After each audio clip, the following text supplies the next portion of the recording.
بس رمضان کی سب سے بڑی تیاری کیا ہے کہ اپنے دلوں کو صاف کر لو پہلے سے، کہ جس دل میں نفرت ہو، بغض ہو، کسی کے لیے غصہ ہو، کسی کے لیے کیا کیا جذبے ہوں، دل صاف کرنا۔ ہمارے گھروں میں روزانہ جھاڑو ہوتا ہے، یہاں مدرسے میں روزانہ صفائی ہوتی کہ نہیں ہوتی؟ چونکہ دنیا کی اصل گندگی ہے تو جھاڑو ہاتھ سے نہیں چھوٹ سکتا۔ حرم شریف میں دیکھا کیسے چاروں طرف خدام پھر رہے ہوتے ہیں برش لے کر، تو دل پہ غبار ایسے آتا ہے جیسے صحن میں غبار آتا ہے، دل پہ گندگی ایسے آتی ہے جیسے صحن میں آتی ہے۔ تو ہم نے نظام بنایا ہوا ہے، لوگ مقرر ہیں وہ روزانہ جھاڑو دیتے ہیں۔ تمہارا دل ایک آنگن ہے، ایک صحن ہے، اس میں بغض، نفرت، حسد، پتہ نہیں کیا کیا گندگیاں آئیں گی اور آتی رہیں گی۔ بچوں ایک کام کرو، جھاڑو پکڑ لو، صاف کرو۔ یا اللہ معاملہ تجھ سے کرنا ہے، لوگوں سے نہیں۔ کسی نے برا کہا، کسی نے غیبت کی، کسی نے گالی دی، کسی نے دھکا دیا، کسی نے حق مارا، کسی نے کچھ کیا، یا اللہ تیرے سپرد میں نے اپنے دل کو سب سے صاف کیا، میں نے اپنے دل کو سب سے صاف کیا۔ یہ اتنی بڑی عبادت ہے کہ بڑے بڑے نفلوں والے، تہجد والے، حج عمرے روزے والے تمہیں نہیں پکڑ سکیں گے، چونکہ اس کا کرنے والا دنیا میں کوئی نہیں۔ نفل پڑھنے والے تو بے شمار ہیں، عمرے کرنے والے بے شمار ہیں، علماء بے شمار ہیں، حاجی بے شمار ہیں، سخاوت کرنے والے بے شمار ہیں، لیکن اس ٹکڑے کو صاف کرنے والا لاکھوں میں ایک بھی نہیں ہے۔ مشکل کام ہے، آپ یہ سیکھ لیں، صاف کرو، صاف کرو، صاف کرو۔ یہ رمضان کی سب سے بڑی تیاری اور علم کو حاصل کرنے کی سب سے بڑی چابی ہے کہ اپنے دل کو کھلا کر لو۔ کوئی چیز خالی ہوگی تو کچھ آئے گا۔ جس دل میں بغض بھرا ہو، نفرت بھری ہو، حسد بھرا ہو، کینہ بھرا ہو، اس میں خاک آئے، اس میں تو علم کی ایک کرن بھی نہیں آئے گی۔ زبان سے چاہے جتنے مرضی موتی بکھیرے، دل اس کا اندھا ہوگا۔ لا تعمى الابصار ولكن تعمى القلوب التي في الصدور۔ یہ آنکھوں سے اندھے نہیں، دل سے اندھے ہیں۔ تو بچوں اپنے دل کو صاف کرنا سیکھو۔ وہ کتنی مشہور حدیث ہے، آپ نے کہا اس دروازے سے ایک جنتی آ رہا ہے، تو ایک انصاری صحابی داخل ہوئے، جوتا ہاتھ میں، داڑھی میں وضو کا پانی۔ اگلے دن اس دروازے سے ایک جنتی آ رہا ہے، تو ایک صحابی آئے، ہاتھ میں جوتا، داڑھی میں وضو کا پانی، وہی صحابی۔ اگلے دن اس دروازے سے ایک جنتی آ رہا ہے، تو وہی صحابی 3 دن جنت کی بشارت لی انہوں نے۔ اس صحابہ کی جماعت میں ایک شخص ہیں جن کا نام ہے عبداللہ بن عمرو بن عاص۔ ان سے بڑا عبادت گزار صحابہ میں کوئی نہیں تھا، نہ سابقین میں نہ متاخرین میں، نہ پہلوں میں نہ بعد والوں میں۔ ان کی عبادت کیا تھی؟ ساری رات جاگنا، سارے دن کا روزہ، اور ایک ختم قرآن صبح سے شام تک۔ اتنی اللہ نے طاقت دی تھی۔ پھر وہ غلو والی بات آ گئی، ایکسٹریم ہونے والی بات آ گئی۔ ان کی شادی والی رات حجلہ عروسی میں داخل ہو رہے ہیں، دلہن کے کمرے میں داخل ہو رہے ہیں، اور مصلی بچھا کے اللہ اکبر، اور دیر نفل تے نفل، دیر نفل تے نفل۔ تو ان کی بیگم نے دیکھا تو وہ بھی خیر کا زمانہ تھا، انہوں نے بھی وضو کیا اور پیچھے مصلی بچھا کے وہ بھی فجر تک نفل پڑھتے رہے۔ صبح ہوئی تو حضرت عمر بن عاص رضی اللہ عنہ نے پوچھا بیٹی رات کیسی گزری؟ کہا جی ماشاءاللہ آپ کے بیٹے تو بڑے عبادت گزار ہیں، ساری رات نفلوں میں ہی گزری۔ تو وہ ان کو شکایت کر دی۔ حضرت عمر بن عاص کو اتنا غصہ چڑھا، بیٹے کو تو کچھ نہیں کہا، کتنی حکمت کی بات ہے، سیدھے گئے اللہ کے نبی کے پاس، یا رسول اللہ یہ عبداللہ دیکھیں کیسا نادان ہے، اس کی شادی کی ساری رات نفل پڑھتا رہا۔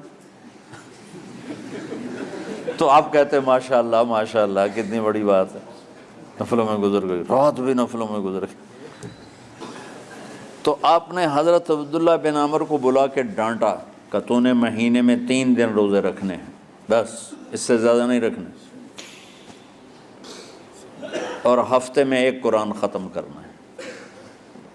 کہا یا رسول اللہ میرے اندر طاقت زیادہ ہے۔ پھر اچھا 15 دن روزے رکھنے، کہ نہیں میرے اندر طاقت زیادہ ہے۔ آپ اس کو تھوڑا تھوڑا کر کے گھٹاتے رہے، اور وہ ہر دفعہ نہیں یا رسول اللہ میرے اندر طاقت زیادہ ہے۔ تو آخر میں آپ نے کہا اچھا چلو صوم داؤدی پہ آ جاؤ، 1 دن روزہ رکھو، 1 دن افطار کرو، اور 3 دن سے پہلے قرآن ختم نہیں کرنا۔ تو آپ نے اس کو پیچھے کیا۔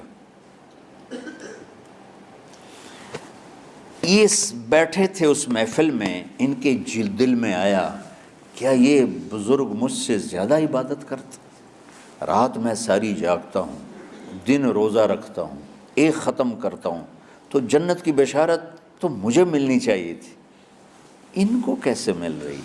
یہ کسی کتاب میں نہیں لکھا کہ یہ ان کا جذبہ تھا، لیکن جو کہ میں ان کی سیرت کو جانتا ہوں تو مجھے خیال آتا ہے کہ ان کی نفسیات میں یہ بات آئی ہوگی، چونکہ صرف انہی کو خیال آیا کہ میں جا کے دیکھتا ہوں کہ یہ بزرگ کیا کرتے ہیں۔ تو ان کے پاس پہنچ گئے، چاچا ذرا، وہ ادھیڑ عمر تھے، چاچا وہ میرے ابا تھوڑے ناراض ہیں، تو کچھ دن آپ کے پاس گزار لوں؟ کا بیٹا بسم اللہ آ جاؤ۔ اب رات ہوتے ہی عشاء کی نماز پڑھ کے انہوں نے جلدی سے چادر اوپر لی اور یوں سراغ کر کے ان چاچا کو دیکھنے لگے ایسے کر کہ اب یہ کیا ساری رات سجدہ کرے گا، اور ساری رات روتے روتے روتے روتے مصلی گیلا ہو جائے گا، یا ساری رات رکوع کرے گا، ساری رات قیام کرے گا، ساری رات قرآن پڑھے گا، اس تصور سے یوں دیکھ رہے۔ اور وہ بزرگ صحابی تشریف لائے، سرانے پہ سر رکھا، اللہم بسمک اموت و احیا، ہو گئے۔ اب یہ دیکھ رہے ہیں ابھی اٹھیں گے، ابھی اٹھیں گے، ابھی اٹھیں گے، اٹھے نا، فجر کی اذان پہ اٹھے۔ اب یہ تو حیران پریشان ہو گئے کہ یہ کیا ہو؟ اس زمانے میں تو منافق تہجد نہیں چھوڑتے تھے ڈر کے مارے کہ پتہ نہ چل جائے ہمارے کفر کا، تو یہ چاچا جنت بھی لے گیا تو ستا بھی پیا کہ چلو کل دیکھوں گا۔ اگلی رات پھر چادر سر پہ کر کے اور یوں سوراخ کر کے لیٹے ہوئے اور دیکھ رہے۔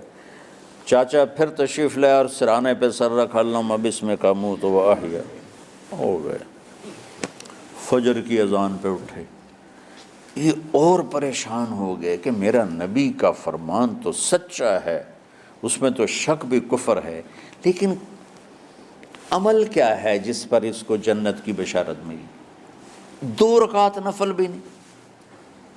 اور آج کے دور میں تم میں سے ماشاءاللہ اکثر بچے تہجد پڑھتے ہیں کہ 1 رات اور دیکھوں گا، تیسری رات اللہم بسمک اموت و احیا، ہو گئی ساری رات۔ تو تیسری رات پھٹ پڑے عبداللہ بن عمر، کہنے لگے چاچا میری ابا سے کوئی لڑائی نہیں تھی، 3 دن میں تیرے بارے میں سنتا رہا، جنتی جنتی جنتی۔ میں دیکھنے آیا تھا کہ آپ کیا کرتے ہیں، آپ تو کچھ بھی نہیں کرتے ہو، ساری رات سوتے رہتے ہو، اب کیا کرتے ہو؟ انہوں نے کہا بیٹا یہی ہے جو تم نے دیکھا ہے۔ اب ان کو سمجھ میں نہیں آ رہا کہ یہ جوڑ کیسے بٹھاؤں، ادھر جنت کی بشارت، ادھر ساری رات خراٹے، اب یہ اس میں جوڑ کیسے بٹھاؤں، کیونکہ نبی کی بات تو غلط ہو نہیں سکتی۔ تو اب وہ نا ایسے نا بڑے بے دل سے ہو کر واپس مڑے، پتہ نہیں کی چکر ہوئے گی کوئی گل۔ جب وہ دروازے تک پہنچے تو کہنے لگے بیٹا ادھر آنا، واپس آ گئے۔ کہا میں تمہیں اصل راز کی بات بتاتا ہوں۔ کہا کیا ہے کیا ہے؟ تو یہاں ہاتھ رکھا، کہا یہ جو دل ہے نا اس میں کسی انسان کی نفرت نہیں۔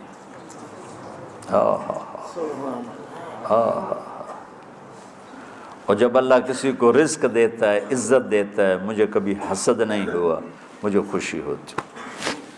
تو عبداللہ بن عمر نے کہنا تھا ہاں یہ بات ہے، نہیں، انہوں نے کہا ہاذا ہوا، اچھل کے کہنے لگے ہاذا ہوا، ہاں ہاں ہاں ہاں یہی ہے یہی ہے یہی ہے۔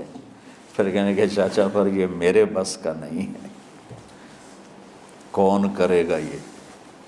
اتنے بڑے آدمی ہو کر کہہ رہے ہیں کہ یہ میرے بس کا نہیں۔ تو بچوں، دنیا میں جنتی بننا ہے اور علم اللہ سے لینا ہے تو اسے صاف کر دو، سب کی نفرت سے۔ سب، اس نے مجھے یہ کیوں کہا، اس نے مجھے یوں کیوں دیکھا، اس نے میرے بارے میں یوں کیوں کہا، اس نے میرے بارے میں یہ کیوں لکھا۔ جس کی تعریف ہوتی میری کتنی برائی ہوتی، صرف تعریف تو نہیں ہوتی، بھرا پڑا سوشل میڈیا مجھے گالیاں دیں۔ اللہ کے فضل سے میرے دل میں ایک ذرے کے برابر کبھی کوئی منفی جذبہ نہیں آیا، آئے تو میں دھو کے صاف کر دیتا ہوں۔ یا اللہ میں نے اپنے دل کو صاف کیا، میرا معاملہ تیرے ساتھ ہے، کسی کے ساتھ نہیں۔ یہی آپ رمضان کی سب سے بڑی تیاری، علم کے حاصل کرنے کا سب سے بڑا ہتھیار آپ کو یہ نہیں ہے کہ تمہیں کتابیں یاد ہو جائیں، تمہیں اشعار یاد ہو جائیں۔ تو ساری امت سے کہتا ہوں رمضان کا استقبال کرو، دلوں کو صاف کر کے، نفرتوں کو مٹا کے، مذہبی نفرت، دنیاوی نفرت، رشتوں کی نفرت، بول چال کی نفرت، سیاست کی نفرت، لین دین کی نفرت، ان سب سے اپنے دل کو صاف کرو تاکہ رمضان میں اللہ نے علم اتارا، اللہ تعالیٰ آپ کو علم عطا فرمائے، اور باقی لوگ جو عام دنیا میں زندگی گزار رہے ہیں ان کے دلوں میں اللہ رمضان کا نور اتارے اور ہدایت کا نور اتارے۔ یہ سب سے بڑی تیاری ہے اس کی۔ اور کسی سے گلہ ہے، غصہ ہے، ناراضگی ہے، کسی سے بولتے نہیں ہو، ابھی سے شعبان آ چکا ہے، آپ شعبان سے رمضان کی تیاری شروع فرما دیتے تھے۔ تو اس کی تیاری کیا ہے؟ وہ دلوں کو صاف کرو، معاف کرو، معافی مانگو، تمہارا قصور نہیں پھر بھی معافی مانگ لو، دلوں کو صاف کرو، اور اللہ سے سخاوت مانگو کہ اللہ کو سخی بھی پسند ہے اور صاف دل والا بھی پسند ہے۔